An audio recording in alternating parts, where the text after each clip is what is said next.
Action India TV news, आपकी आवाज हमारी पहचान। नागपूर रुग्णालयातून नवजात बाळाची चोरी, योजनांचा लाभ देण्याच्या बहाण्याने महिलेला गुंगारा। नागपूरमधील डागा स्मृती शासकीय स्त्री रुग्णालयातून अवघ्या काही तासांच्या नवजात बालिकेला चोरीला नेण्याची धक्कादायक घटना घडली आहे। नागपूर येथे 21 ऑगस्ट 2026 रोजी डागा रुग्णालय बाळ चोरी। डागा शासकीय स्त्री रुग्णालय नागपूर पोलीस तपास। नागपूर डागा रुग्णालयातून नवजात बाळ पळवले, तपास सुरू।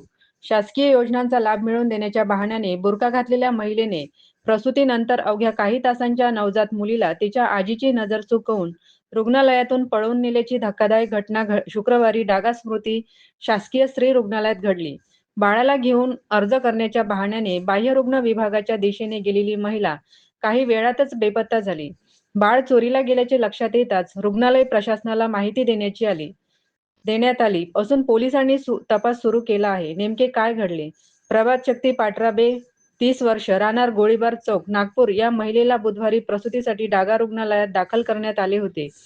गुरुवारी रात्री 12:30 वाजताच्या सुमारास तिची सामान्य प्रसूती झाली। तिने एका गोंडस मुलीला जन्म दिला।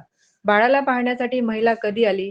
शुक्रवारी सकाळी 11 ते 12 वाजताच्या दरम्यान बुरका घातलेली एक अनोळखी महिला पाठावे यांच्या नातेवाईकांकडे गेली।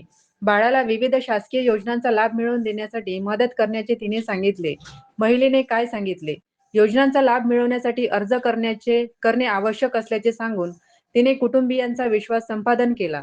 त्यानंतर प्रसूत महिलेसोबत असलेल्या एका वृद्ध महिलेला बाळासह सोबत घेतले। बाळाला कुठे नेण्यात आले? अर्ज करण्याच्या बहाण्याने ती महिला बाळाला घेऊन रुग्णालयाच्या बाह्यरुग्ण विभागाच्या दिशेने गेली। रुग्णालयाच्या आतील भागातून सुमारे 100 फूट अंतरावर गेल्यानंतर अर्ज भरून येत असल्याचे सांगून तिने वृद्ध महिलेची नजर चुकवली। बाळ चोरीला गेल्याचे कसे लक्षात आले? काही वेळाने बाळासोबत गेलेली महिला परत आली नाही, त्यामुळे पाठावे कुटुंबियांनी रुग्णालयाच्या विविध भागात तिचा आणि बाळाचा शोध घेतला, मात्र महिला कुठेही आढळली नाही। त्यानंतर बाळाला पळवून नेल्याचा संशय बळावला आणि कुटुंबियांनी रुग्णालय प्रशासनाला माहिती दिली।